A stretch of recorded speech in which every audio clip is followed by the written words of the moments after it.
Julian Day, your costume designer, was here with us the other night, and he said how much he loved that the film wasn't a straight up biopic, and it's a musical fantasy, and it gave him a lot of freedom to just reinterpret his costumes any way he wanted. Yeah, that sort of. I mean, that came with the technique within the script in a way that we're not.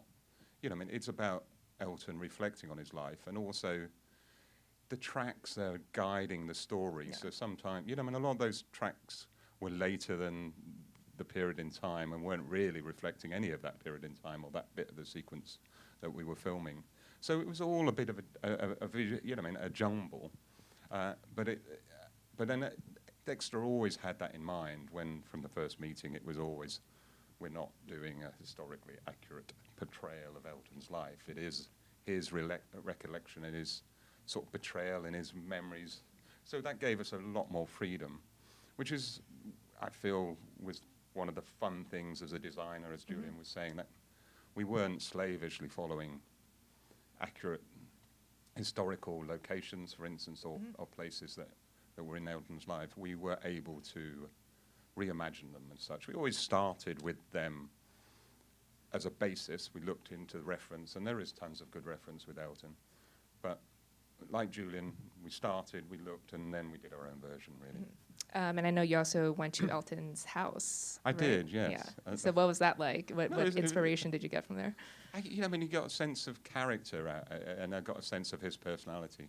Yeah, no, it was a great privilege, and I was allowed to wander around and get a sense of how his collections. He has a wonderful art gallery in his grounds, which have got some fantastic paintings and photographs. So it's a great privilege. So how many sets did you guys have to build? I knew somebody would ask me this question, because I know that Julian's always saying how many crystals there were. he said he got 1 million from Swarovski. I don't believe it. Okay, so how many sets did you have? It's probably wrong with it. But the thing is with the sets, I actually counted them out at 30. But that's sometimes they're almost joined together a bit. But yeah, 30 sets.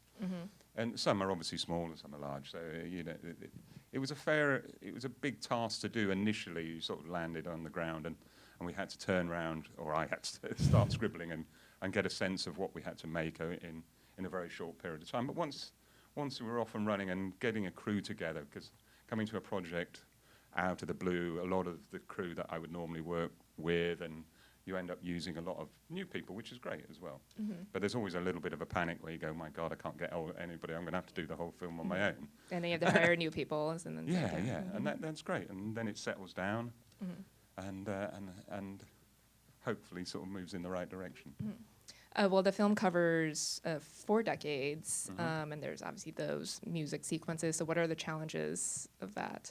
Well, I mean, obviously, it's the challenging piece is probably the choreography, the space that we have to accommodate and have to work out the scale that would be, and that has its own unique problems. And also, as much as for me it was a very quick start, it was also they really were just getting into the music and reinterpreting, and Taron was doing his own take on it, and so we were sort of waiting for the composition of the music as well before we knew exactly what the performances were.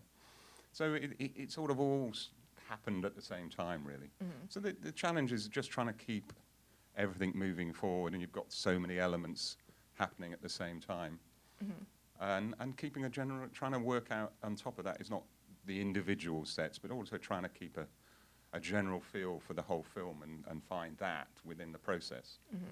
Well, like the Honky Cat sequence, I think that has like a ton of moving pieces. And how did you go about designing that? Because it goes from one set to the next. Yeah, I mean, weirdly, that was probably the least, because we were quite good early on. We did rehearse quite a lot of the other sequences.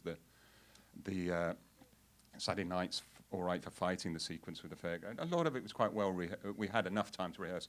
By the time we got to that particular sequence, we were slightly less rehearsed. And I'd sort of tried to make as many elements as we possibly could. But I don't think it really, that sequence really didn't, it came together once we had the track on it was quite late in the day, and we reorchestrated the pieces we had to fit to fit the track, really. So there's some bits of that set that I would have preferred to have seen more of, and there is more of it. But, you know. Well, that's what I wanted to ask, because like, how do you design when it's like part of a sequence like that, where like it might just only be on screen for like one line in the song, you know, and then you just don't see it again. Yeah, quite sad. No, you just try and, you know, and I try to preempt that as much as I can. I try to get as much information about what's happening and where that would be. And obviously we're trying to tell a story at that point in time in a stylized 30s, 40s Hollywood sort of mashup. And I just try to get as many pieces that I could in the space that we had. And, you know, I mean, they come out of a lift, they go in the red carpet, and then they're transitioning between a, you know, department store. It's all telling a story. And use the, you know, I mean, use very much more theatrical techniques in terms of the space. So there's some, you know, I mean, obviously some big scenic painting and things like that, which is great. That's really fun stuff to do. How many of those sets are like connected when it goes from one to the next? They were all in the same space. I mean, two of them, you know, I mean, both bits of the department store bit where he's getting dressed, and then the coiffure, that was joined, even though you don't see it as that.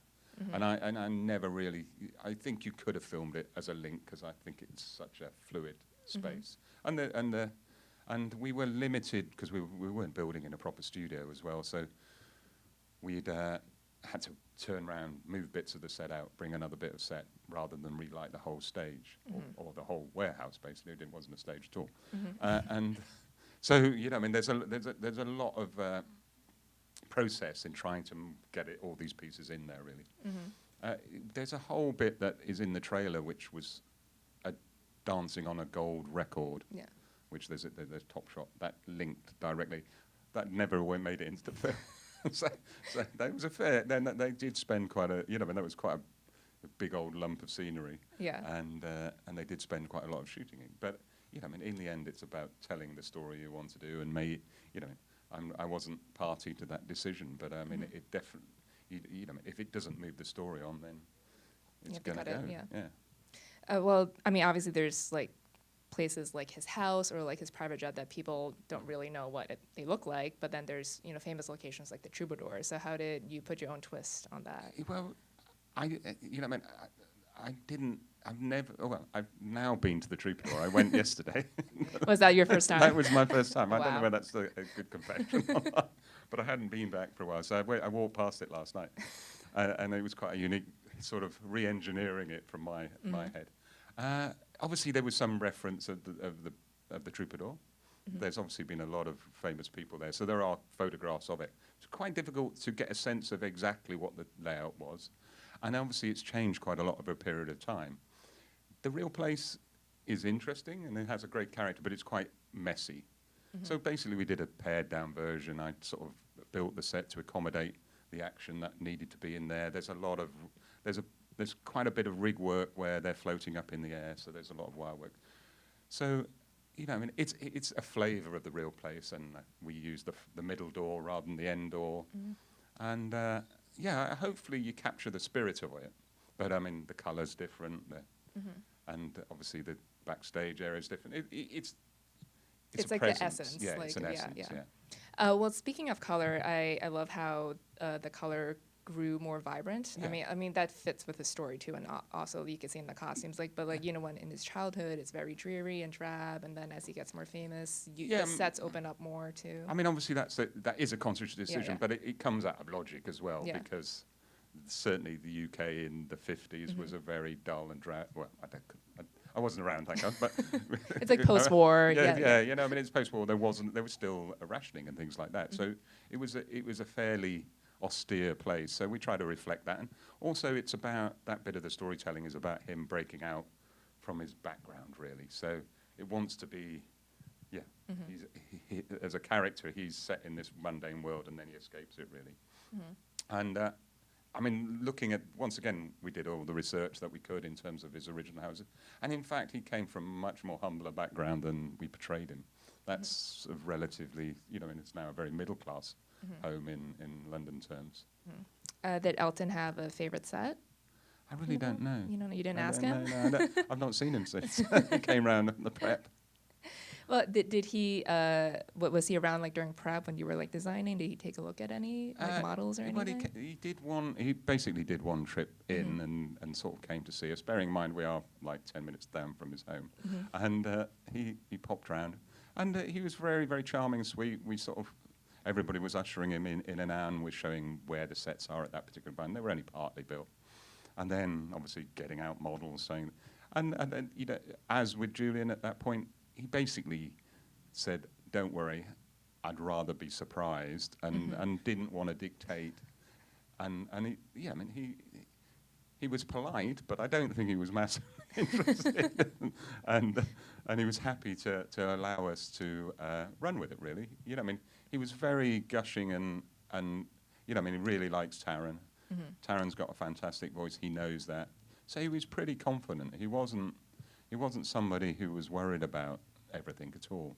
He had the confidence to allow us to run with it. I mean, David Furness came down quite a bit, Yeah. and he popped down and obviously was keeping more of an eye on the day-to-day process. And he certainly was sent all the dailies. You know, I mean, and I don't know how much he watched them, but he probably watched them every day. So there was from his side somebody watching over, but it wasn't directly Elton.